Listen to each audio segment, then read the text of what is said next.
Halo sobat terkasih dalam Tuhan Yesus Kristus, berjumpa kembali dengan saya di channel ini. Terima kasih buat teman-teman yang selalu setia mendukung perkembangan channel ini dengan cara subscribe, like, komen, dan share. Tuhan memberkati kita. Sobat terkasih, kembali kita akan mencerdaskan para polemikus, para muslim yang selama ini yang hanya mengejar bisa berbahasa Arab tetapi tidak mengerti apa artinya. Mereka lebih sibuk untuk tahu bagaimana cara membaca dalam bahasa Arab daripada mengerti makna dan juga asal muasal dan arkeologi daripada imannya. Teman-teman tidak perlu kebaperan begitu ya. Nah, kita bisa melihat bahwa apa yang terjadi baru-baru ini adalah pembubaran terhadap iman kekristenan. Kenapa mereka ini seolah-olah lebih berhak begitu ya. Nah, kali ini teman-teman kita kembali mencerdaskan para muslim supaya mereka tidak buta begitu ya. Jangan kepanasan teman-teman. Mari kita pasang telinga, simak teliti. Ini dia videonya teman-teman. Wah ninja. Ya, ini Islam. Speakernya biar nempel bang. Islam atau Kristen bang? Islam. Coba baca Al-Fatihah dulu bang. Al-Fatihah terlalu gampang. Ya, yang sulit terserah. Bismillahirrahmanirrahim. Alhamdulillahirobbilalamin. Ar-Rahmanirrahim. Maliki yaumiddin. Iyyaka na'budu wa Sah ini. Dah mesti. Ya. Temanya apa bang? Temanya sebenarnya mengalir saja, tapi ini saya kasih tahu. Kalau kamu masih rajin bikin dosa, nah kamu di Islam aja, karena Islam itu tempat orang-orang bikin dosa. Bahkan jika kamu Islam, kamu wajib bikin dosa. Kalau enggak, kamu dimusnahkan. Ya udah bang Edis, tampilkan hadisnya dulu. Oh baiklah, dia kamu hadisnya. Baik, kita tunjukkan ya hadisnya ya. Sebentar teman-teman, saya tunjukkan hadisnya dulu. Sabar ya. Dia tidak percaya hadisnya ini teman-teman. Baik.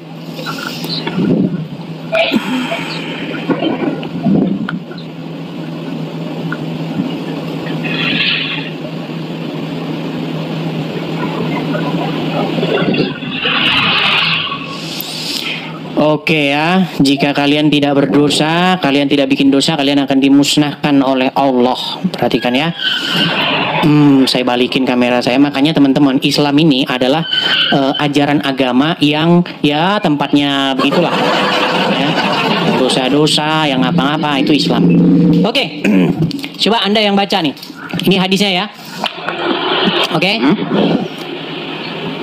Dari Abu Hurairah, betul. Dari Nabi Shallallahu Alaihi Wasallam, betul. Sahih. Demi zat yang diriku berada di tangannya. Ya. Jika kalian tidak berbuat dosa, Allah akan hilangkan kalian. Betul. Betul. Jadi menurut Muhammad, kalau kalian tidak bikin dosa, dimusnahkan nggak sama Allah? Enggak, itu gini bang, itu bahasa pengandaian irrealis. Waduh, mulai dah akrobat dah sudah ini. Coba Google dulu pengandaian irrealis. Kayak gini loh bang, seandainya aku bisa membajak langit, akan kuberikan bintang untukmu. Jadi bukan artian sebenarnya akan dimusnahkan gitu. Terus? Ya maknanya yaitu jangan putus asa kalau banyak dosa, karena Allah pasti mengampuni bang. Iya, artinya dalam agama Islam wajib bikin dosa, betul? Aduh. Oke, kalau orang Islam kalau misalnya tidak berbuat dosa akan dimusnahkan nggak sama Allah? Kan di situ ada kata tenang. Saya bukan tanya itu. Jika seorang Muslim tidak berbuat dosa, pertanyaan saya akan dimusnahkan sama Allah nggak? Enggak. Memang orang Kan Islam ini memang nggak percaya sama Qurannya sendiri, sama hadisnya sendiri. Kan saya bilang itu pengandaian irrealis. Kan di situ jika kenyataannya emang nggak ada orang yang nggak berdosa, semuanya berdosa. Iya, saya tahu, makanya saya bilang kalau mereka tidak bikin dosa dimusnahkan nggak?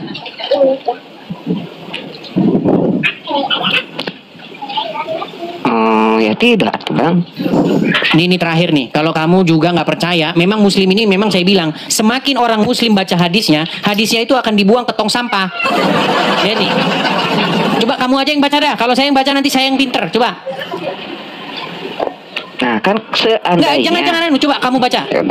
Demi zat yang jiwaku berada di tangannya, Kalau seandainya kalian tidak berbuat dosa, sungguh Allah akan membinasakan kalian, dan Allah akan mendatangkan suatu kaum yang berbuat dosa, lalu mereka beristighfar kepada Allah, lalu Allah mengampuni mereka. Oke, jadi memang umat muslim sudah didesain sama Allah untuk bikin dosa, betul? Betul? Ya enggak, gini kan Sebentar, saya tanya. Allah mendesain kalian untuk wajib bikin dosa, betul? salah. Kalau kalian nggak bikin dosa, apa nggak dibinasakan? Manusia diberi akal dan nafsu, Bang. Terus ada gangguan setan juga, ya gimana nggak bikin dosa? Bang, makanya saya bilang, Bang, selama Anda jadi orang Islam, selama itu pula lah Anda wajib bikin dosa. Kalau nggak bikin dosa, Anda dimusnahkan. Benar. Orang Iya diskusi deh. sambil jualan juga pantasan nggak paham. Ya, Bang, maaf, Udah dibawa dulu. beli, Bang. Iya, dibawa dulu sana. Semoga Iha Purwanti ini adalah orang yang sadar begitu. Sadar apa? Ya, sadar dari Islam. Ya, Iha Purwanti, saya mau tanya dulu. Anda muslimah? Iya, Sudah sering nonton di TV? iya. Sering. Sering. Masih Islam? Masih. Sungguh nekat yangnya. Bagaimana mungkin Purwanti sering nonton di TV tapi masih Islam? Allah, Allah. Kan pengen tahu maksudnya itu ajarannya gimana gitu. Ajaran apa? Edis. Baik. Di dalam saya kan seorang Kristen. Jadi saya akan memberitakan apa ajaran Kristen dan saya akan memberitakan apa ajaran Islam. Di dalam ajaran Kristen beberapa kali Tuhan Yesus mengatakan kepada orang-orang yang berdosa. Contoh misalnya kepada orang yang lumpuh. Dia katakan, "Pergilah dan jangan berbuat dosa lagi supaya tidak terjadi yang lebih parah daripada ini." Kepada seorang yang didapati dikatakan juga seperti itu. Tuhan Yesus selalu mengatakan, "Pergilah dan jangan berbuat dosa lagi." Ketika ada orang datang kepada Yesus dikatakan selalu begitu. Disuruh bertobat, jangan berbuat dosa lagi. Nah, beda dengan ajaran Islam. Ajaran agama Islam itu kebalikannya. Kalau nggak bikin dosa malah dimusnahkan sama Allah. Coba Purwanti. Aku deg-degan nih. Jangan deg-degan. Coba Purwanti, kira-kira Purwanti, menurut logika kamu lah, mana yang lebih akan kamu ikuti? Ajaran Yesus atau ajaran Muhammad? Muhammad. Sungguh nekat yangnya. Sebentar, Bang Edis. Gimana? Bang Edis mau nanya. Apa itu? Di luar jalur itu ya. Boleh? Keluar jalur? Ini kita selesaikan Enggak, di dulu. luar. Enggak mau nanya. Kenapa? Oke lah, baiklah. Kalau- Apa? Oke, silakan. Mungkin kamu ganti tema, silakan. Kalau hari kiamat itu nanti menjelang kiamat, Nabi Muhammad itu kan yang terakhir ya. Kenapa nanti yang diturunkan kok malah Nabi Isa yang untuk membunuh Dajjal? Ya karena Muhammad sudah meninggal. Muhammad sudah ada di alam kubur. Iya, kenapa yang meninggal malah yang terakhir? Ya itu kan sudah saya upload di video saya. Makanya ketika kita belajar agama Islam, pastilah kita akan meninggalkannya. Coba ya, Purwanti. Menurut agama Islam, siapakah nabi yang terakhir? Nabi Muhammad. Menurut agama Islam pula, siapakah nabi yang akan datang? Maksudnya datang gimana? Nanti nabi yang akan datang di akhir zaman dan membunuh Dajjal siapa? Nabi Isa. Berarti siapa nabi yang terakhir? Nah, kan? Setiap satu statement di dalam agama Islam itu akan memukul kepala orang yang membacanya. Iya. Bagaimana mungkin kamu percaya Muhammad nabi terakhir, tetapi di detik yang sama kamu percaya akan datang lagi nabi setelah Muhammad, namanya Nabi Isa. Sedangkan Dajjal itu kan katanya suka itu kayak mitnah gitu ya, terus kayak adu domba orang. Ini bukan masalah Dajjal itu adu domba atau bagaimana. Artinya iman Islam itu sudah bubar kalau dikatakan bahwa Muhammad itu nabi terakhir. Sementara setelah dia masih akan datang nabi. Betul nggak? Iya. Iya. Kalau kamu sering nonton channel saya, enggak, kamu nonton channel saya itu hanya lewat-lewat saja atau benar-benar kamu tonton betulan? Belum lama itu kan aku pas lihat di akun temen ada yang ini Edis TV, aku nyimak, terus buka Facebook juga ada. Iya, kepada yang gini-gini kalian perlu share ini biar mereka ini benar-benar. Jadi banyakin kalian share siaran ini, share kepada sebanyak-banyaknya umat muslim. Begitu, karena mereka harus mendengar ini. Jadi begini, Purwanti, saya tahu kamu tidak mempelajari agama Islam, itulah sebabnya kamu masih Islam. Saya tahu itu. Coba Purwanti, hal apa yang membuat kamu itu kok masih bersikeras memilih Muhammad padahal kamu sudah nonton channel ini? Kebaikan apa memangnya yang hendak kamu teladani dari Muhammad? Karena udah dari orang tua agamanya itu. Nah iya, berarti karena tidak mau mikir. Coba seandainya kamu berpikir, Purwanti, Tuhan Yesus mengajarkan supaya jangan berbuat dosa. Muhammad sebaliknya mengajarkan kalau kamu nggak bikin dosa, kamu akan dimusnahkan. Bahkan sebenarnya kamu itu kalau berbuat dosa, kalau kamu mencuri, korupsi, Allah itu tidak akan menghukum kamu. Coba, kamu percaya nggak dengan qadarullah, takdir Allah? Iya, makanya itu kan ada qadar dan qadar itu udah nasib seseorang udah digariskan ya. Udah digariskan sama Allah kan? Misalnya iya, seseorang. Tapi kenapa nasib orang itu tidak bisa berubah kalau orang itu sendiri tidak mau merubah ya? Iya, makanya itu bertentangan. Kenapa harus? Kan ada ayat di dalam Al-Quran yang mengatakan sesungguhnya Allah tidak akan merubah satu kaum jikalau kaum tersebut tidak mau merubahnya, betul? Iya. Nah, masalahnya itu bertentangan dengan statementnya Allah. Kalau sudah ditakdirkan Allah, gimana mau berubah lagi? Betul nggak? Tapi kenapa nggak bisa berubah kalau kita nggak berusaha? Itu yang bikin pusing. Kenapa nggak sih? Iya, makanya saya bilang bikin pusing. Ajaran agama Islam memang bikin pusing, Purwanti. Iya. Bukan begitu, maksudnya itu kalau belajar kan bukan cuma kulitnya aja, dalamnya juga. Coba pelan-pelan ya, Purwanti ya. Menurut hadis, menurut perkataan Muhammad, sesungguhnya takdir manusia itu sudah ditetapkan, sudah dituliskan, bahkan sebelum diciptakan pun sudah dituliskan. Betul? Artinya kalau ada seorang wanita muslimah korupsi misalnya, itu sudah takdir Allah nggak? Nggak tahu, itu salah orangnya kali. Kok salah orangnya? Bukankah manusia itu hanya udah garisnya kali. Iya, kayak wayang kan? Iya, wayang kan? Wayang, makanya dalam agama Islam itu manusia itu hanya wayang saja. Semua sudah ditentukan, ditetapkan oleh Allah. Jadi kalau ada seorang muslimah ditakdirkan untuk korupsi, berarti yang bikin dia korupsi siapa? Nah, bingung kan? Bingung kan? Kan dalam diri manusia ada nafsunya juga. Bukankah Allah yang menetapkan? Bukankah Allah yang sudah menuliskan suratan tangannya? Iya. Jadi serba nggak masuk akal memang. Satu bilang katanya mengikuti hawa nafsu, satu bilang bukankah Allah sudah menetapkan takdirnya?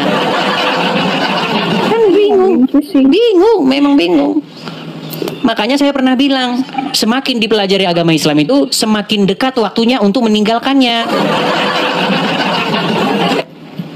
Kan aku punya teman non muslim, jadi aku lihat di TV. Ya, maksud saya begini, Purwanti, kalau kamu menonton, coba kamu renungkan gitu loh perkataan saya itu. Ya kan? Mumpung belum. Ya kayak yang lihat kayak orang haji itu kayak nyium Ka'bah itu memang kalau ya itu aku lihat kan, itu kalau dilihat-lihat itu emang kalau kita kayak kesana kayak apa ya, bukan pakai hati gitu, itu sama saja nyembah berhala sih. Ya iyalah. Makanya menurut aku kalau buat orang yang punya duit banyak itu, sebelum kesana itu lihat orang sekitarmu yang membutuhkan, bantu dia gitu, daripada kesana kayak gitu kayak ngelilingi Ka'bah kan gitu kayak muter-muterin batu ya kan, nyium-nyiumin batu. Iya, terus pulangnya dapat gelar haji kan, itu kayak gimana gitu. Ya itu namanya bisnis Arab. Iya. Tapi saya senang Purwanti, artinya kamu nangkap dengan pesan yang saya sampaikan. Artinya kamu berpikir kan. Nah, umat muslim saya rasa tidak satu dua yang seperti kamu yang nonton channel ini. Soalnya kan itu kan aku orang Jawa ya, jadi kan nggak harus belajar agama kan, agama itu banyak aliran Jawa Islam itu. Jadi kayak aku ikut yang kepercayaan juga sih maksudnya. Kayak nggak melulu kayak syariat aja itu. Kalau syariat kan tergantung pada buku. Ya gitu maksudnya. Kayak emang arti haji itu apa sih? Haji itu apa sih? Kayak perjalanan gitu kan. Kalau diterjemahkan ke dalam bahasa Indonesia apa arti haji itu? Kan nggak tahu kan makanya. Haji bila mampu kan kayak iya, haji jauh. Haji itu adalah sapaan kepada tamu, pengunjung. Iya, makanya saya bilang orang Islam itu sering menggunakan kosakata bahasa Arab, tapi mereka tidak tahu. Makasih yang sudah berbagi. Tapi itu Purwanti yang mau saya bilang sama kamu, jangan sia-siakan waktu, ya kan? Kamu sering dengar, kita sudah sering membandingkan di sini ajaran Yesus dengan ajaran Muhammad, itu sudah sering kita bahas. Ya. Apa yang membuat kamu berat begitu untuk meninggalkan Muhammad dan mengganti Muhammad dengan Yesus, itu apa yang membuat kamu berat? Aku sendiri maksudnya itu kan Islam, cuman aku kan kayak kepercayaan Jawanya aja.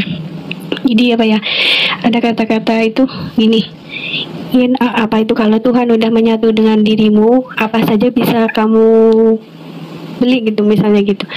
Cuman cara menyatukan diri dengan Tuhan itu aku masih nggak bisa, susah gimana caranya menemukan, sedangkan kita masih bingung. Ya, jadi begini ya. Kalau kita itu di dalam Kristen ada yang namanya Roh Kudus, rohnya Tuhan. Atau mungkin kalau bahasa Jawanya itu Roh Suci. Ya, pernah dengar? Ya, Roh Kudus atau Roh Suci.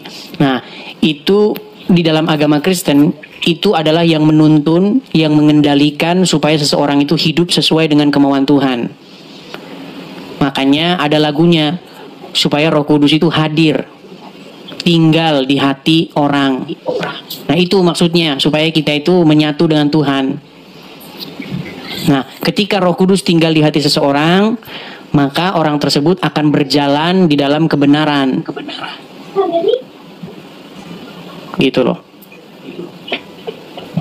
Nah, sedangkan di Muslim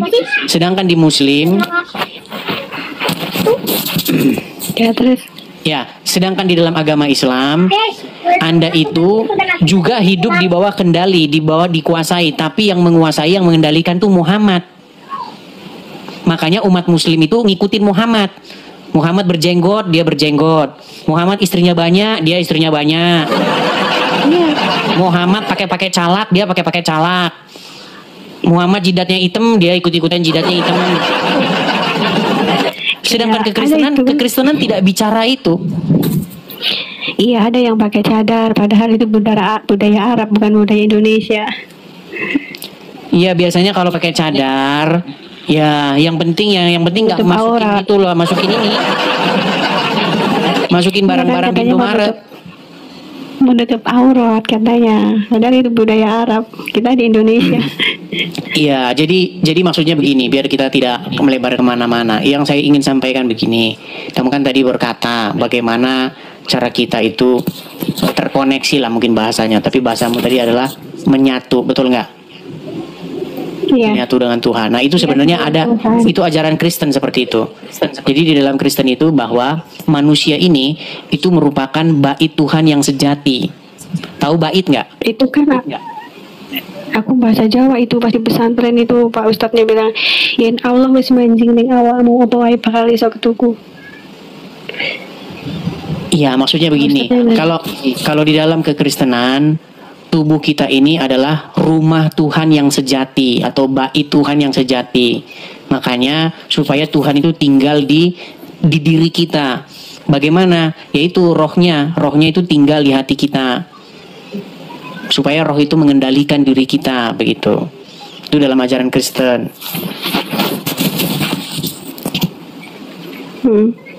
Ya tapi kan. Kalau dalam ajaran agama Islam, bukan, rumah Tuhan ada di Arab, jauh. Kalau dalam agama Kristen, rumah Tuhan yang sejati itu adalah hati kita sendiri. Iya betul, emang di hati. Tapi itu nggak ada kalau konsep kita sholat. Konsep seperti itu nggak ada dalam agama Islam. Kalau aku ada. Gimana? Kalau yang maksudnya itu kayak kita melakukan sholat itu kan kita fokus ke hati, bukan fokus ke sajadah atau ke apa. Nanti itu sama saja kita menyembah berhala. Salah. Dalam agama Islam itu kalau sholat, Anda harus memperhatikan gerakan-gerakan, gerakan kaki, gerakan tangan, yang begini. Coba kamu termasuk yang begini, kamu termasuk yang begini atau yang begini? Nah, ada juga yang begini kan? Ada juga yang di depan begini, betul kan? Iya. Iya, beda-beda. Coba, Bapak, kenapa menghadap Allah harus begini? Bingung pasti kan? Makanya saya cuma pesan sama kamu begini, Purwanti. Ketika kamu melakukan itu, kamu itu melakukan hal yang tidak berguna dan sia-sia.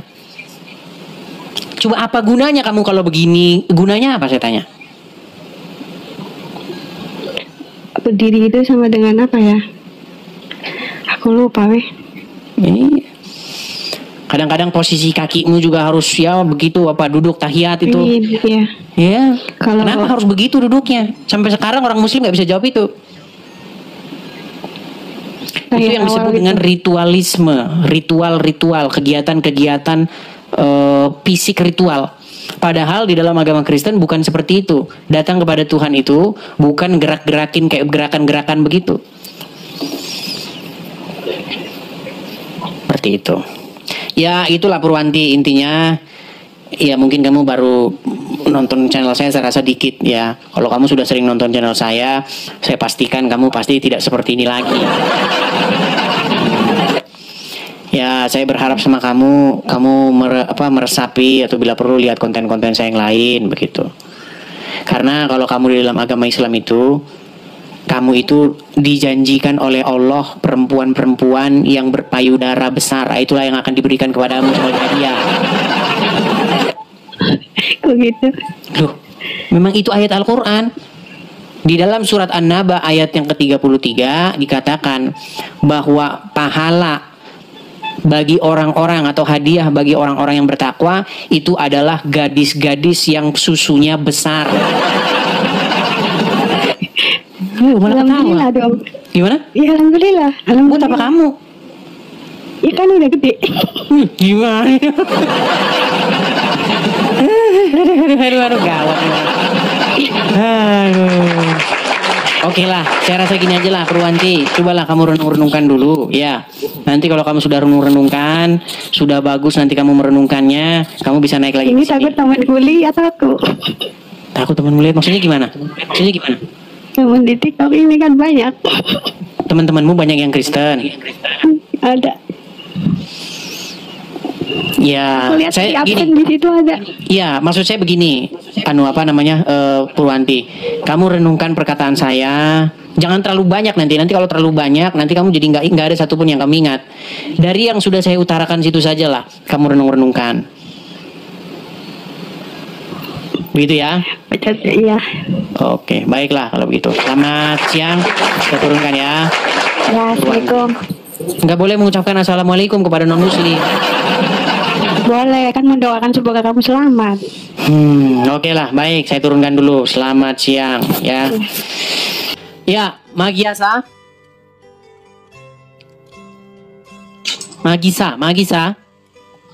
Halo, selamat siang Bang Edi. Selamat siang, Magisa. Silakan nyalakan kamera, Bang.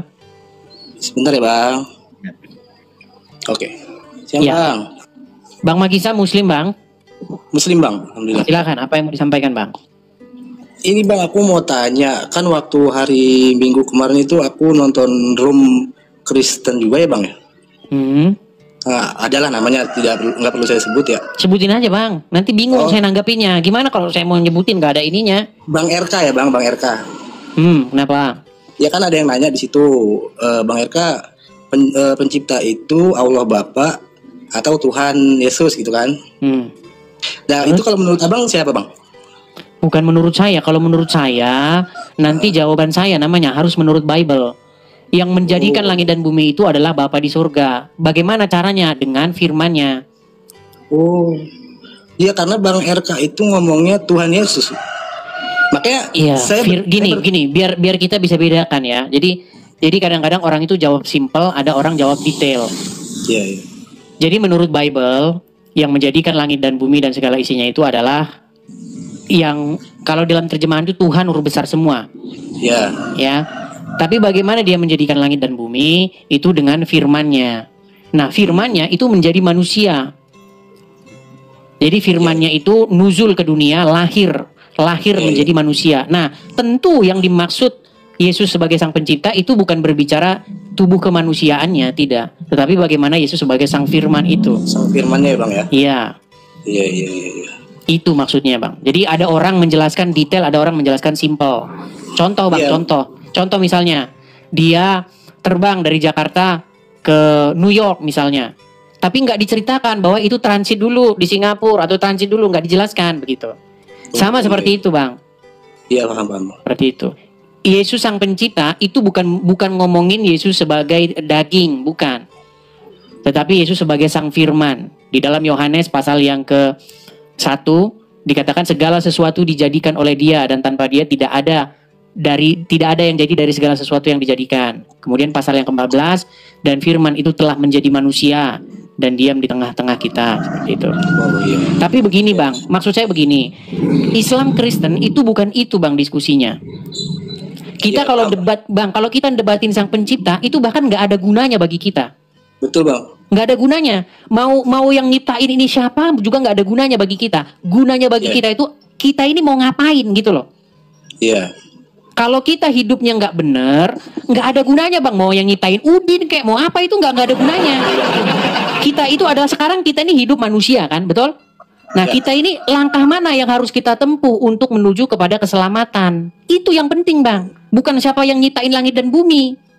Iya. Kita nggak nyampe, Bang, mikirin ke situ. Enggak, gitu karena ini, Bang, kalau Bang Edis kan ini saya lihat sama Kristen lain tuh berbeda kayaknya, lebih gimana ya?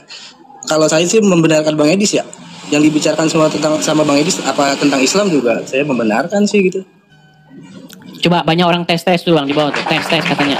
Bang Magisa, coba ya, Anda Muslim? Ya. Coba dites dulu, coba bacaan Al-Fatihah, coba. A'udzubillahi minasyaitonirrajim. Bismillahirrahmanirrahim. Alhamdulillahi rabbil alamin. Arrahmanirrahim. Maliki yaumiddin. Sah, ini udah, Muslim. Jadi maksud saya itu, Bang. Artinya begini. Saya melihat banyak orang itu berdebat soal tentang siapa Tuhan, bukan berdebat tentang bagaimana cara mengikut Tuhan. Nggak usah siapa Tuhan, Bang. Siapa temenmu aja kita nggak ngerti. Iya. Apa yang dikerjakan teman kita aja kita nggak ngerti, Bang. Apalagi apa yang dikerjakan Tuhan. Iya, betul. Gitu loh. Nggak usah sok-sok jago mikirin Tuhan tuh gimana. Nggak nyampe akal kita, Bang. Iya, betul, Bang. Makanya saya itu lebih fokus kepada bagaimana cara mengikut Dia, gitu loh. Iya. Nah, inilah yang saya beritakan, Bang. Saya memberitakan tentang nama Yesus. Bagaimana Yesus itu mengajarkan ketaatan kepada Bapa, kepada Tuhan. Banyak orang Kristen nggak berani ngomong Yesus punya Tuhan. Saya yang ngomong Yesus punya Tuhan. Kalau orang Kristen ngomong Yesus nggak punya Tuhan, berarti dia gila. Nah, itu bedanya Bang Edis dengan yang lain-lain begitu, Bang. Salut saya. Makanya saya itu ingin membawa apa yang benar-benar diajarkan Bible. Begitu loh. Ketika kita baca Bible, itulah yang kita sampaikan. Kita nggak usah terikat dogma-dogma. Nggak usah dogma-dogma. Siapa Tuhannya Yesus? Ya Bapa di sorga. Betul, Bang, betul. Yesus itu hambanya Bapa di sorga. Betul. Tetapi dia juga Tuhan, jangan lupa. Ya. Nah, masalahnya orang nggak tahu Tuhan itu apa. Itu masalahnya. Banyak orang ngomong Tuhan, tapi pengertian Tuhan aja nggak tahu. Nggak paham ya, Bang ya? Iya. Ya. Tuhan itu ya Tuhan itu. Betul, Bang, tuh. Ya. Yesus itu juga Tuhan, Bapa di sorga juga Tuhan. Iya. Begitu loh. Nah, kita ini dikasih contoh begitu supaya kita hidup seperti Yesus. Taat kepada Bapa di sorga. Nah, ketika kita hidup seperti itu, maka kita menuju kepada jalan keselamatan. Iya. Seperti itu Bang. Ya. Itu yang saya beritakan. Ini Bang Edis 13 tahun mempelajari Islam ya Bang? Ya, saya bukan hanya mempelajari Islam juga Bang. Tentu saja saya juga membaca Bible. Saya pelajari Bible juga. Makanya saya tuh salut gitu. Beda sama ya saya ngobrol dengan ustadz-ustadz yang lain gitu. Beda bener sama Bang Edis. Begini Bang, saya itu melihat banyak orang itu beragama, itu hanya ikut-ikutan saja. Betul Bang, ya. Berdogma saja. Saya sudah bilang, kalau kita benar-benar nih belajar benar-benar Quran, belajar benar-benar Bible, itu kesimpulannya itu seperti yang saya bilang, Bang. Orang Kristen mempertuhankan Yesus, mempertuhankan Bapa di surga, mempertuhankan Roh Kudus. Orang Islam mempertuhankan Allah dan mempertuhankan Muhammad. Betul ya. Betul itu Bang. Betul. Itu udah fakta yang nggak bisa diingkari. Fakta. Setiap orang yang belajar akan mengakui itu. Iya betul. Begitu.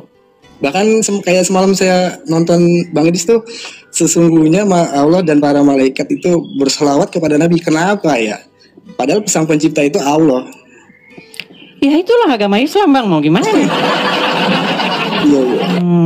Dan seperti sholat itu mencegah perbuatan keji dan munkar. Nyatanya banyak saya ngalamin sih. Saya itu habis sholat subuh, motor saya malah hilang. Nah itu kan.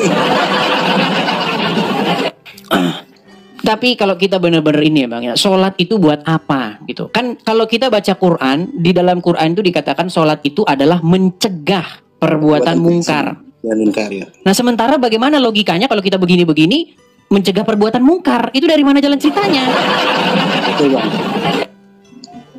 Ya, itulah tadi benar kata Bang Edis, tidak paham dengan agamanya. Ya gimana ya, 98% orang beragama itu memang kan hanya ikut-ikutan saja. Betul Bang. Gimana? Saya ini ingin memberitakan apa adanya begitu loh, tanpa ada dogma-dogma gitu. Karena ketika agama ini sudah digagahi oleh pemuka-pemuka agama, maka pemuka-pemuka agama itulah ajarannya dialah yang sampai, bukan ajaran apa yang tertulis dalam yang tertulis itu. Betul Bang, betul. Saya setuju banget. Seperti itu. Tapi ngomong-ngomong ini Bang, kita bahas tema ini Bang. Anda kan Anda masih Islam ini ngomong-ngomong. Alhamdulillah Bang, Muslim. Masih Islam. Nah, ini kan tema kita ini Bang. Jika kamu masih Islam, kamu wajib bikin dosa. Kalau enggak, kamu dimusnahkan. Itu gimana? Ya karena memang menurut saya Allah itu memang berkata itu kalau manusia itu tempatnya salah dan lupa ya Bang. Iya. Tetapi yang jadi masalah begini, berarti Allah itu memang mendesain manusia itu memang untuk berdosa. Gimana ya? Ya karena di Al-Quran pun ada Bang, saya lupa, saya juga kurang memahami ya. Kalaupun aku mau itu penduduk bumi ini jadi orang beriman, aku bisa gitu. Kalaupun aku mau gitu Bang. Iya, artinya begini, maksudnya berarti yang membuat manusia itu berdosa itu adalah Allah sendiri, betul? Betul. Nah, makanya saya bilang Bang, Allah di dalam agama Islam itu dia sumbernya dosa itu. Iya, itu beda dengan Bible Bang. Konsep atau kalau kita baca dalam Bible itu beda jauh. Jadi Tuhan di dalam Bible itu dia itu tidak pernah yang namanya menjadikan sebuah kejahatan. Kejahatan itu muncul akibat pemberontakan terhadap dia. Iya. Gitu loh. Arti dari setan itu sendiri kan, itu artinya kan penentang dia. Penentang. Setan itu dari bahasa Aram, satan. Yang menentang, begitu kan? Iya, betul.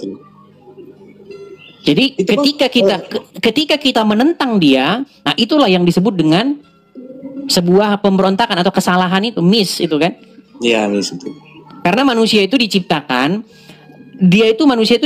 dengan maksud dan tujuan supaya manusia itu sebagai wakilnya di bumi, gitu loh. Ya. Gambar daripada dia, begitu. Tapi kalau di Kristen itu Bang, kitabnya Bible doang apa gimana Bang? Alkitabnya. Kan kalau iya. ada Quran, ada hadis ya. Iya. Ya makanya itulah kadang ya gimana ya, hadis itu kan karangan manusia ya. Kalau saya juga kurang begitu Bang hadis. Iya, makanya kan sering saya bilang, Bang, kalau orang Islam makin baca hadis, maka makin dekat waktunya dia untuk melemparnya ke tong sampah. Betul. Nah, kan betul kan? Setuju. Cuman gini, ketika saya ngomong gitu, memang orang-orang awam itu akan menganggap bahwa saya ini ya seperti menghina, menista begitu. Tapi dia tidak tahu itu akan diakui oleh orang-orang yang memang belajar begitu. Jadi memang kebanyakan yang kalau kita di forum random begini itu yang orang-orang tidak belajar agama gitu. Tapi kalau kita belajarnya atau kita ngomong ini dalam satu forum yang memang dihadiri oleh pakar-pakar agama, ya saya rasa sudah mengiyakan omongan saya. Dan kemarin itu saya nonton di channel Muslim.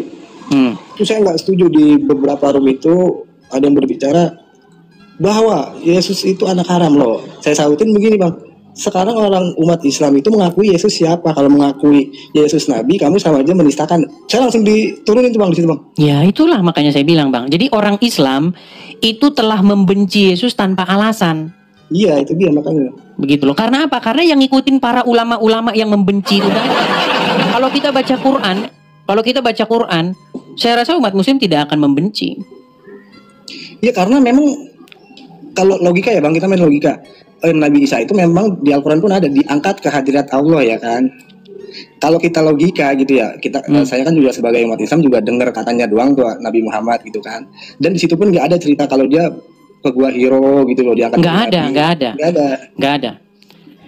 Cuman yang saya lihat, Bang, ya, yang saya lihat itu ketika saya meneliti ini Islam dan Kristen, ketika saya pelajari dengan sungguh-sungguh, memang saya lihat yang terjadi ini, orang Islam ini, mohon maaf nih walaupun Anda Islam, itu berada di dalam kesesatan yang nyata.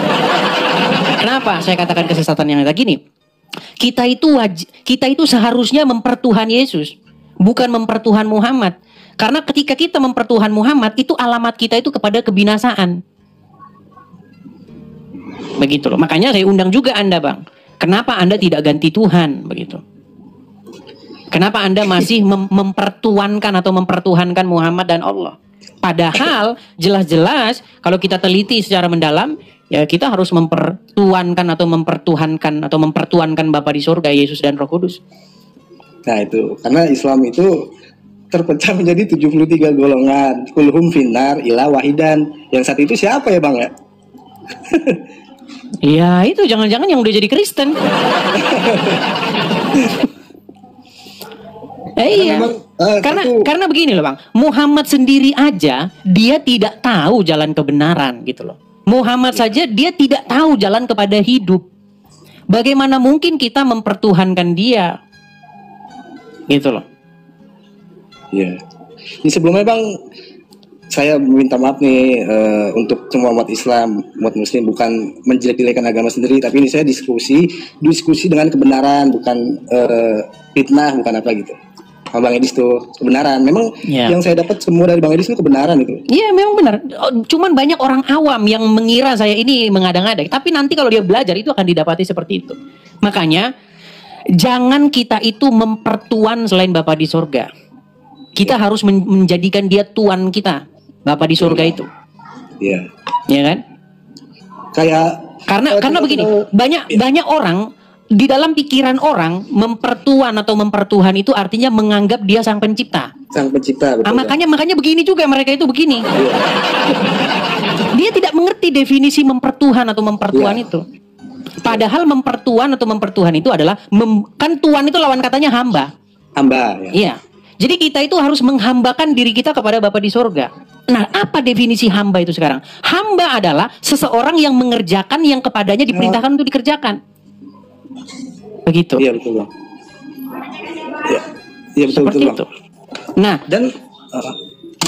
dan ini, Bang, apa? Secara tidak langsung juga umat Islam itu ya, kalau kita paham bahasanya mempertuhankan Muhammad ya. Ya memang iya. Dan muslim-muslim yang sudah terpelajar, yang sudah sering diskusi sama saya sudah diakui itu. Memang Muhammad itu memang robnya umat Islam.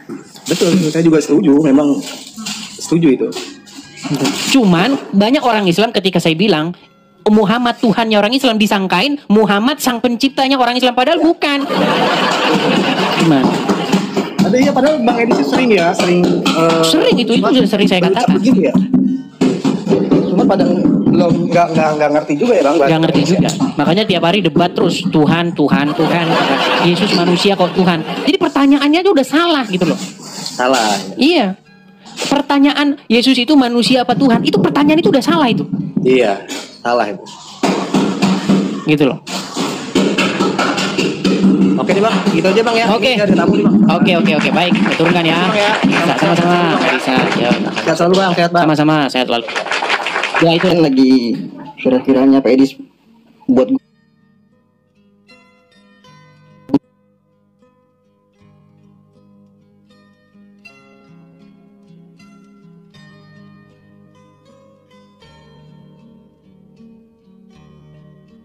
negaman kan room Superboy kan. Wah itu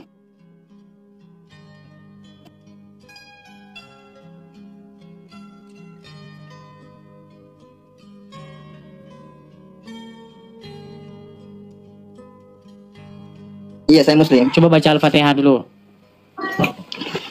Namanya aja udah Ahmad Zaid Pak Edis. Ya dites dulu. Siapa tahu kan pakai nama palsu. Coba. Alhamdulillahirrabbilalamin. Udah itu Pak Edis. Terus? Ar-Rahmanir-Rahim Maliki Yaumiddin. Oke, sah ini udah Muslim. Gini, Ahmad Zahid. Kamu ingin mempertanyakan masalah penyaliban itu lagi? Gini Pak Edis, soalnya kan pendapat saya lihat dari dua pendapat ya. Pendapat Pak Edis dengan pendapat sebagian orang Kristen juga tentang penyaliban. Ada Pak Edis kan mengatakan bahwa itu rencana iblis, sedangkan dari sebagian juga mengatakan bahwa itu karya keselamatan. Itu gimana konsepnya itu Pak Edis? Iya, karya keselamatan sama rencana itu udah beda. Saya cuma mau ngomong gini bang, saya pesanin begini bang ya.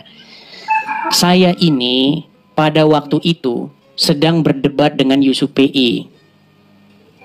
Yang nonton pada waktu itu sekitar 45.000 orang. Nonton secara live. Sudah? Nah, pada waktu itu Yusuf PI bertanya kepada saya, siapa yang ingin menyalibkan Yesus? Saya jawab, yang ingin menyalibkan Yesus itu adalah iblis, maksudnya antek-anteknya. Iblis di situ maksudnya pengikut-pengikut iblis itu. Kehendak para pengikut iblis itu. Siapa? Yaitu ahli-ahli Taurat, orang-orang Farisi, Yudas dan lain sebagainya. Yang ingin melenyapkan. Kalau Yudas itu hanya ingin menjual saja. Nah, pertanyaannya adalah, kalau begitu iblis itu berjasa dalam penyaliban itu? Saya bilang tidak. Maka saya balik pertanyaan kepada dia tentang syahidnya Muhammad. Yang menyebabkan Muhammad syahid itu siapa? Kan perempuan Yahudi yang meracuni dia, betul? Betul. Nah, berarti perempuan Yahudi itu berjasa? Tapi kan nggak dibisikin iblis itu Pak Edis. Bukan masalah dibisikin iblis atau tidak. Perempuan Yahudi yang meracuni Muhammad, sehingga oleh karena itu Muhammad meninggal karena syahid dia, berarti dia berjasa membuat Muhammad masuk surga. Mau diracuni atau nggak diracuni itu itu bukan itu pertanyaan saya. Gimana Anda ini? Maksud saya begini, banyak orang gini loh. Kamu memaksa logika kamu kepada saya, makanya saya buat kamu logika yang sama. Akhirnya kamu nggak bisa jawab kan, tapi saya mengerti gitu loh. Nah, itulah pada waktu itu yang sedang terjadi.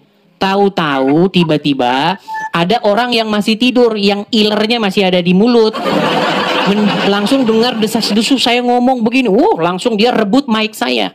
Makanya saya bilang, orang-orang yang ngomong atau bikin komentar tentang pernyataan saya ibaratkan seperti orang yang masih tidur, yang air liurnya masih ada di mulut, lalu merebut mic saya untuk bicara. Nah, itu orang-orang seperti itu yang cuma numpang pansos, numpang cari penonton. Ini Pak Edis, sebelumnya kan Pak Edis menyandingkan dengan Nabi Muhammad diracun. Di sini kan kami kan hanya yang membaca yang tertulis Pak Edis. Bukan, gini loh. Coba kamu gantikan lah. Kamu gantikan Yusuf PI lah. Orang Muslim kan sering membuat satu argumen bahwasanya iblis berjasa. Betul nggak? Betul. Nah, dia maksa. Kenapa iblis berjasa? Katanya dia telah membantu menyalibkan Yesus. Nah, kenapa dia bilang begitu? Ya karena ada orang-orang Kristen yang punya pemahaman sesat. Yang bikin Islam itu bikin pertanyaan begitu tuh karena orang Kristen juga. Saya tahu itu kejadiannya itu. Itu kan podcastnya dari Don Ditan. Don Ditan bikin podcast sama pendeta. Pendeta itu kan biasanya khotbah. Bidangnya dia khotbah, bidangnya dia membangun kerohanian jemaat, dia coba-coba berdebat, masuk ke dunia gelanggang perdebatan. Akhirnya ditanya lah. Itu kan udah lama itu videonya. Coba siapa yang menyalibkan Yesus? Dijawab Bapa di surga katanya, coba. Berarti Bapa di surga menyalibkan anaknya sendiri. Ya itu keinginan dia sendiri, kehendak dia sendiri. Oh berarti iblis melaksanakan kehendak Bapa di surga. Ya bingung sendiri ya. Itu akhirnya begitu. Akhirnya timbullah satu kesimpulan dalam benak orang Islam bahwa iblis berjasa dalam penyaliban. Iya memang iblis berjasa dalam penyaliban kalau dia berpikir bahwa penyaliban itu sendiri keinginan daripada Bapa di surga. Begitu. Nah itu saya bantah semua, saya patahkan semua argumen-argumen itu. Oh iya Pak Idis, itu imannya Pak Idis sama kawan-kawan. Bukan masalah iman, Anda pun sudah paham itu. Akhirnya kalian mudah mendapatkan jawaban dari saya kan? Kan saya akhirnya yang mengklirkan jawaban itu. Cuman kalian aja yang maksa, berarti iblis berjasa. Ya kalau iblis berjasa, berarti perempuan Yahudi yang racun Muhammad juga berjasa. Itu aja jawabannya kalian. Loh iyalah. Apa? Coba sekarang saya tanya. Setelah Muhammad Muhammad meninggal karena racun, betul? Tapi itu kan ada jenjang waktu. Tenang dulu. Tapi dia sendiri mengakui, dia sendiri mengakui nggak bahwa dia waktu mau meninggal disebutkan karena racun yang dimakan di Khaybar? Kalau ini Pak Idis, kalau mengakui masalah racun, iya. Cuma kan begini Pak Idis, kalau di umur segitu kan memang orang bilang daya tahan tubuh sudah melemah Pak Idis. Sudah masuk umur lansia lah, 60-an lebih. Iya, Muhammad sendiri berdasarkan pengakuannya telah teraca bahwa racun yang dimakan di Khaybar itu telah memotong urat jantungnya, betul? Iya, itu ada hadisnya. Betul nggak? Betul.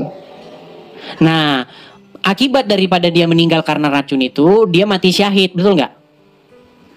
Mati syahid itu punya banyak sebab Pak Idis, bukan cuma meninggal racun, banyak. Udah muter orang Islam kalau ditanya. Udah gini aja lah. Ada nggak nabi yang dibunuh? Banyak. Menurut Al-Quran ada nggak nabi yang dibunuh oleh orang Yahudi? Nabi Zakaria digergaji. Oh, dibunuh. Ketika seorang nabi dibunuh, dia syahid nggak itu? Menemui syahidnya nggak? Syahid. Berarti yang membunuh itu berjasa. Yang membunuh nggak berjasa Pak Idis. Nah itu kamu bisa berpikir seperti itu. Kenapa kalian maksa? Kenapa kalian memaksa bahwa iblis berjasa? Sekalipun itu keinginan daripada sang pembunuh itu dan mengantarkan yang dibunuh itu menuju kepada kemenangannya, tidak bisa kita simpulkan yang membunuh itu berjasa. Nah sama seperti saya kan sudah bilang, sekalipun keinginan untuk membunuh Yesus, sekalipun keinginan untuk menyalib Yesus itu adalah keinginan iblis, tapi tidak bisa dikatakan iblis itu berjasa. Saya sudah bikin umpama begini. Umpamanya begini. Anda punya rumah gubuk, betul?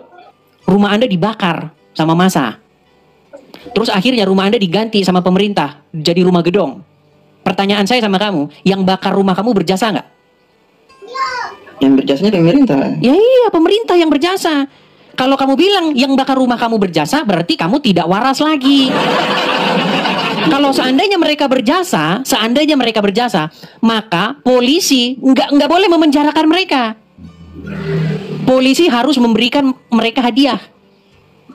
Makanya saya bilang inilah yang dimaksud sebagai Tuhan itu membalikkan rancangan yang jahat itu sebagai senjata makan tuan, gitu loh. Jadi salib itu senjata iblis yang memakan dirinya sendiri. Gitu loh. Jadi iblis itu melenyapkan Yesus, orang-orang Farisi maksudnya, ahli-ahli Taurat itu ya. Kan bapak mereka adalah iblis. Mereka ingin melenyapkan Yesus dengan cara menyalibkannya.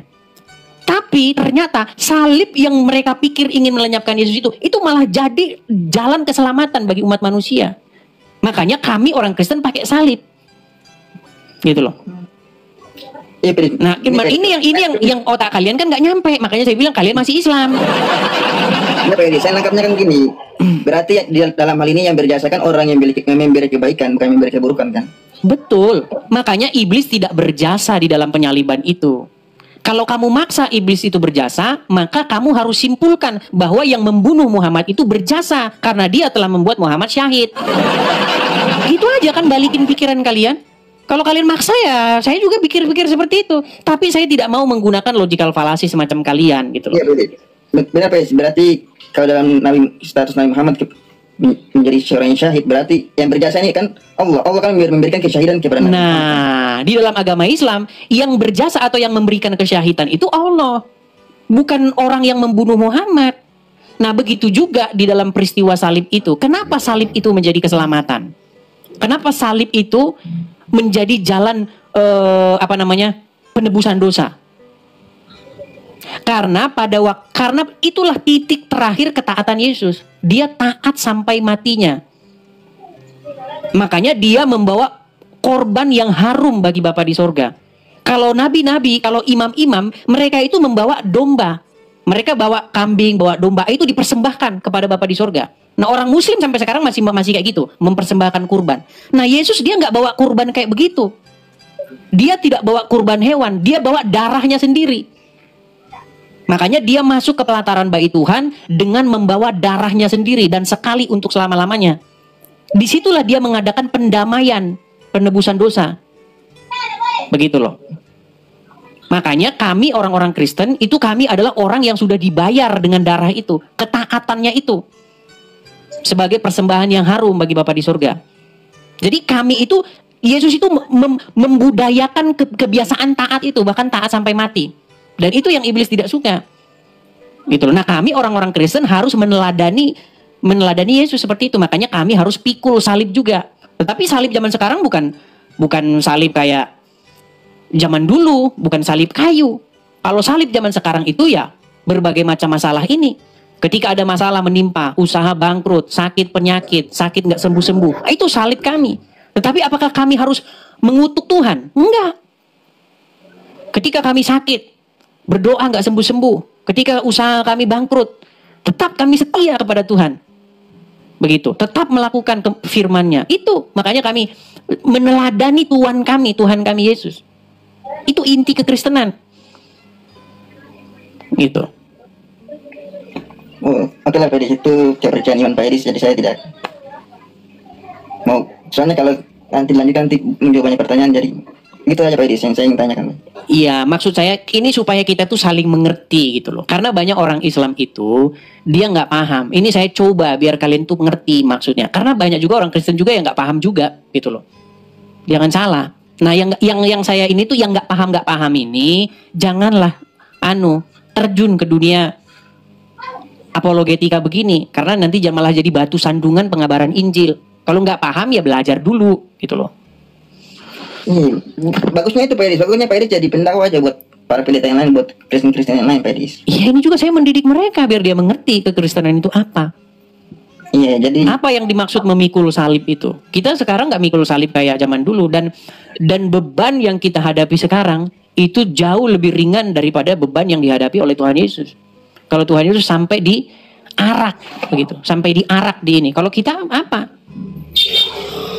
Begitu loh. Kalau gitu gini Pak Edis menjelaskan dalam internal Pak Edis saja, karena Islam punya internal juga sendiri Pak Edis kan. Di dalam agama Islam, Bang, di dalam agama Islam sudah diberikan kemudahan. Kalian tidak usah memikul salib, Bang. Kalian yang penting mengucapkan syahadat masuk surga. Makanya jalan Muhammad, Bang, makanya saya bilang jalan Muhammad itu bukan jalan salib. Jalan apa tuh? Iya, jalan pesta pora gimana? Loh, kenapa? Loh, bagaimana tidak saya katakan jalan pesta pora? Anda bebas mau berzina, mau mencuri, yang penting syahadat, Bang. Syahadat. Dalam Islam itu Bang Edis, dari Nabi Adam ketika jatuh di dalam dosa, melakukan perbuatan dosa, bertaubat Allah ampuni.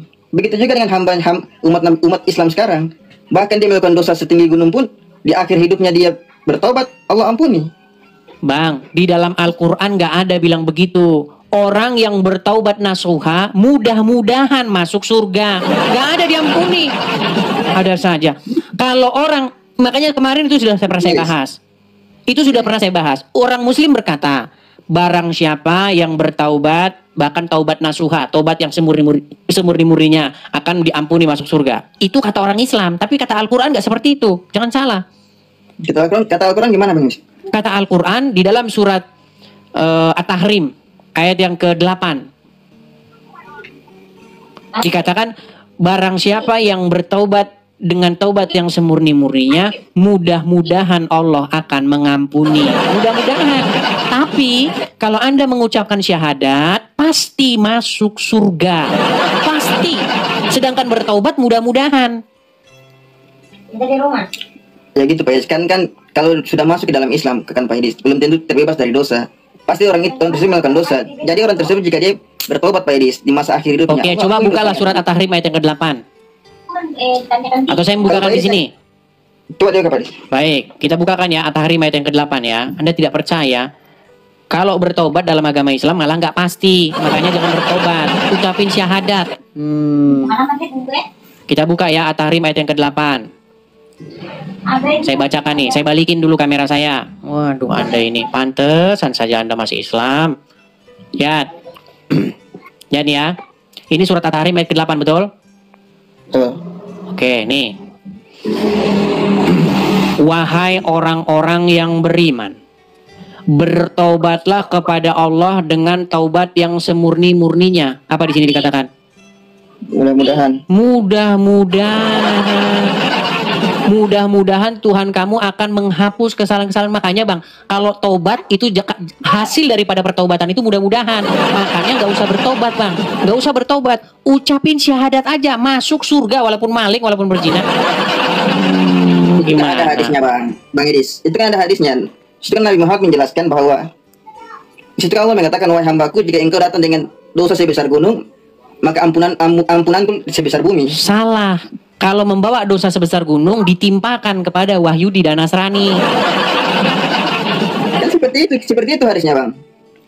Hadisnya bukan bunyi seperti itu. Nanti di yaumil akhir orang-orang muslim membawa. Coba tunjukkan hadisnya. Baik. Coba tunjukkan hadisnya. Oh iya, baik ya. Baik. Bentar. Kita tunjukkan dalilnya kepada mereka. Sungguh nekat yang nyata dia ini ya teman-teman ya. Baik nih, saya balikin ya. Saya balikin lagi kamera saya. Oke, kelihatan ya. Tar, buram. Oke, kelihatan? Pada hari kiamat kelak, Allah Ta'ala akan menyerahkan seorang Yahudi ataupun seorang Nasrani kepada setiap Muslim. Kemudian Allah Ta'ala akan berfirman, inilah penebusmu dari siksa api neraka. Jelas? Betul nggak?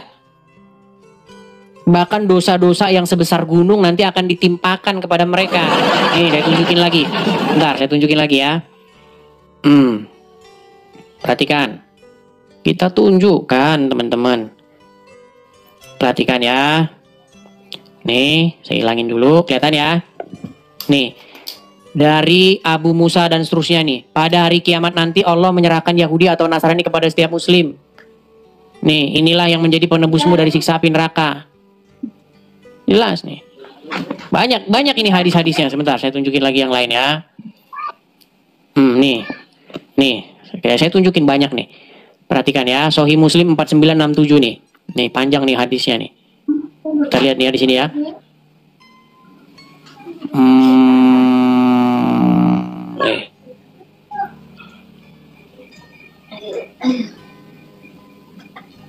Muslim 4968. Bentar. Muslim 4969. Ini nih, lihat nih ya. Nih, Rasulullah bersabda pada hari kiamat kelak. Oh, yang mana sih ya? 4970. Di mana dosa-dosanya Muslim ini sebesar gunung tapi ditimpa orang Yahudi dan Nasrani loh. 49 berapa teman-teman? Ini nih. Di hari kiamat kelak, sekelompok dari kaum muslimin akan datang membawa dosa mereka sebesar gunung. Lalu Allah mengampuni dosa-dosanya, kemudian dibebankannya kepada Yahudi dan Nasrani. Makanya Allah ini dendam banget sama Yahudi dan Nasrani. Betul gak? Salahnya di mana, Pak Is? Iya, kamu bilang tadi dosa-dosanya sebesar gunung, betul? Ini dosa-dosanya sebesar gunung, tapi ditimpahin sama Yahudi dan Nasrani. Ya, itu kan juga bentuk pengampunan Allah kepada. Iya, kenapa Yahudi dan Nasrani yang nanggung? Gini Pak Idis, Nabi Muhammad itu diutus Pak Idis di dalam Quran surat Al-Anbiya ayat 107 itu Allah mengatakan apa? Wa ma arsalnaka illa rahmatan lil alamin. Jadi Nabi Muhammad itu diutus untuk seluruh alam, bukan cuma untuk umat Islam saja, termasuk Yahudi dan Nasrani juga Pak Idis. Gak nyambung lu kamu ini. Bisa cuman karena Yahudi dan Nasrani menolak daripada kiri salah Nabi Muhammad. Jadi di akhirat nanti, di kiamat nanti mereka ditimpakan hal seperti itu. Itu bentuk penolakan mereka, Pak Idis. Kan nyambungnya di situ. Kita itu bukan bahas itu. Kita membahas mengenai di dalam agama Islam itu tidak ada pertaubatan. Kalau bertobat malah dijanjikan mudah-mudahan diampuni. Tapi kalau mengucapkan syahadat masuk surga. Itulah Pak Idis. Itulah Islam. Iya, makanya saya bilang Islam itu dianut bagi orang-orang yang memang seneng yang kayak begitu. Kalau bertaubat, tadi kan kita ngomong masalah jalan toh. Kristen itu artinya pengikut jalan Tuhan. Kristen itu dulu itu disebut pengikut jalan Tuhan. Ya kan? Apa pengikut jalan Tuhan itu? Maksudnya jalan penderitaan, jalan salib itu. Nah, sedangkan di Islam tadi saya bilang bukan jalan salib, bukan jalan penderitaan, tetapi jalan pesta pora. Kenapa saya katakan jalan pesta pora? Kalau Anda bertaubat, apakah ada dikatakan diampuni dosa Anda? Pasti diampuni. Pasti diampuni Pak Idis. Tadi ayat Quran tidak bilang pasti diampuni, mudah-mudahan diampuni. Gimana sih? Saya baca ayat yang lain. Kan banyak ayatnya dalam Al-Quran tentang. Ya sudah, coba tunjukkan di mana dalam Al-Quran kalau sungguh-sungguh bertaubat Pak pasti diampuni. Mana?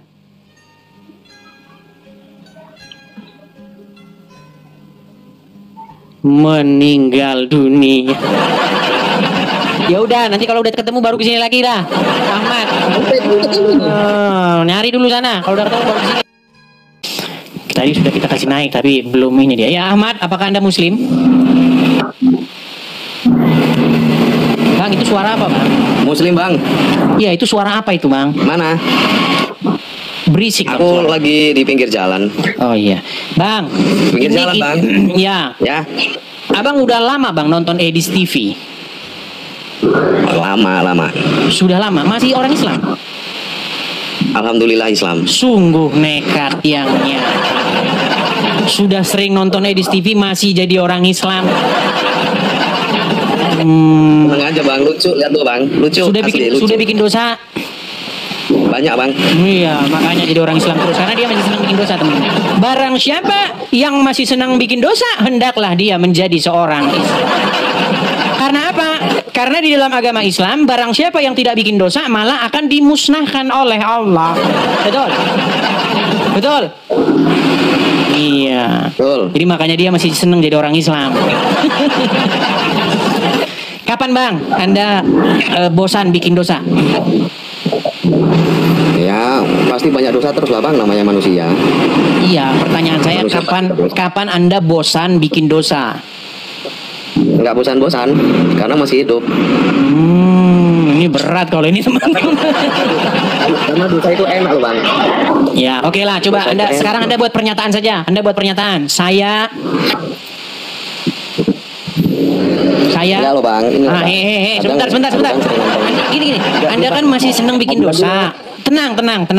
Anda buat pernyataan dulu. Saya pernyataan apa itu? Nanti kejebak lagi. Enggak, coba ucapkan dulu. Saya masih Islam.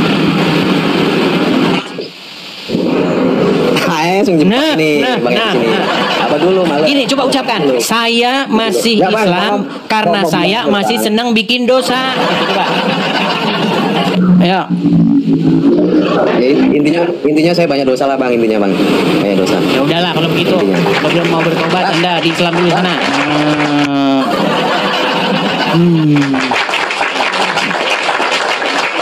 Oke, kita masih menunggu yang tadi ya. Yang tadi dia katanya pakai nama apa tadi katanya teman-teman? Nggak ada di sini. Dia tadi bilang namanya apa? Namanya apa tadi teman-teman? Midah. Coba kita kasih naik Midah. Hamidah ya. Ini malah Rosdia naik-naik. Coba kita kasih naik Midah tadi katanya ya. Oke, Midah.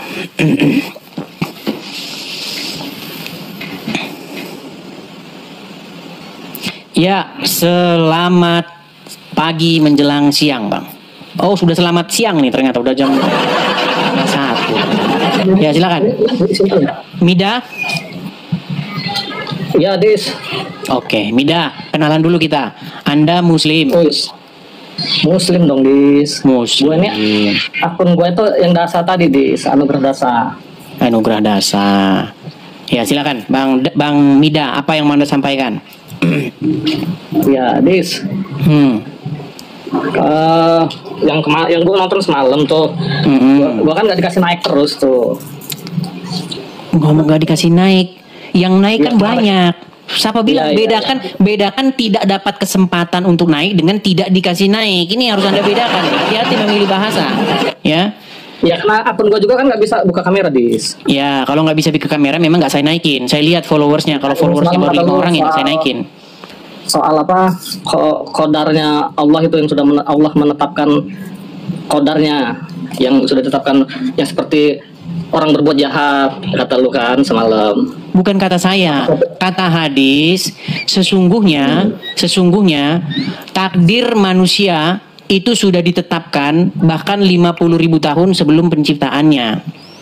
Nah, sekarang gue mau tanya nih, Dis. Soalnya gue juga belajar Bible kan. Lu kan boleh belajar Al-Quran, gue juga belajar Bible.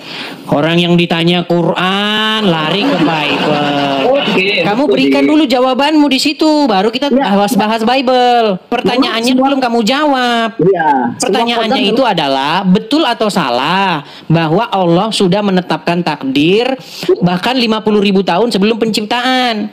Betul, Dis. Terus? Nah, terus sekarang apa bedanya dengan di Bible yang dimana dalam 2 Tesalonika 2:11? 2 Tesalonika 2:11. Saya bukakan. 2 Tesalonika berapa? 2:11. Bentar, sabar.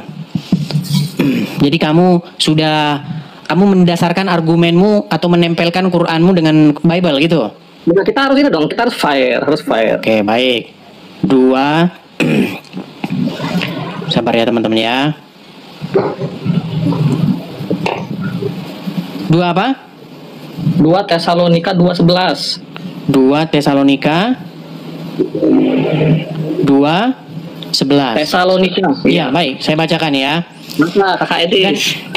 Dan itulah sebabnya Allah mendatangkan kesesatan atas mereka yang menyebabkan mereka percaya akan dosa. Nah, Allah dalam Bible mendatangkan kesesatan. Apakah yang orang-orang sesat itu akan dihukum di neraka? Ya, ini adalah bahasa kepada orang-orang yang mempercayai ini nih, yang mempercayai. Nih saya bacakan ya. Kita bacakan nih perikopnya ya. Ayo. Pada waktu itulah si pendurhaka baru akan menyatakan dirinya, tetapi Tuhan Yesus akan membunuhnya dengan nafas mulutnya dan akan memusnahkannya kalau ia datang kembali. Kedatangan si pendurhaka itu adalah pekerjaan iblis dan akan disertai rupa-rupa perbuatan ajaib, tanda-tanda dan mujizat-mujizat palsu, dan dengan rupa-rupa tipu daya jahat terhadap orang-orang yang harus binasa karena mereka tidak menerima dan mengasihi kebenaran yang dapat menyelamatkan. Dan itulah sebabnya Allah mendatangkan kesesatan atas mereka yang menyebabkan mereka akan dusta. Kenapa Anda ketawa-ketawa? Ya betul lah, Dis. Nah itu bagaimana? Itu Allah dalam Bible mendatangkan kesesatan. Terhadap siapa?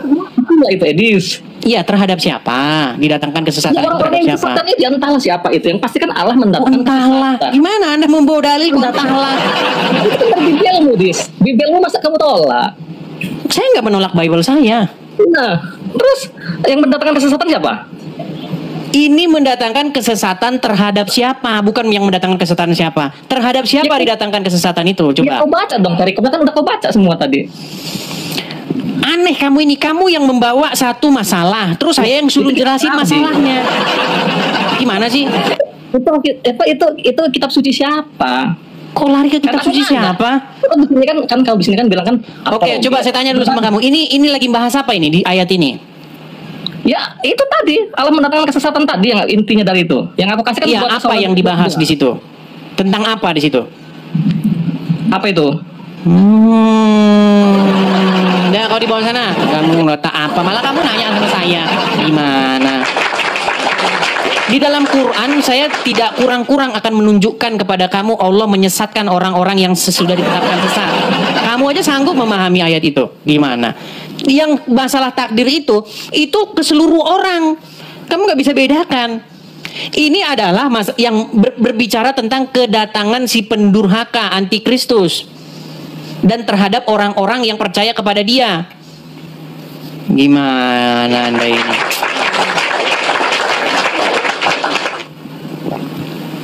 Ayo silakan lagi, yuk silakan. Kita kasih naik ada Nadzira. Nadzira ya, Nadzira.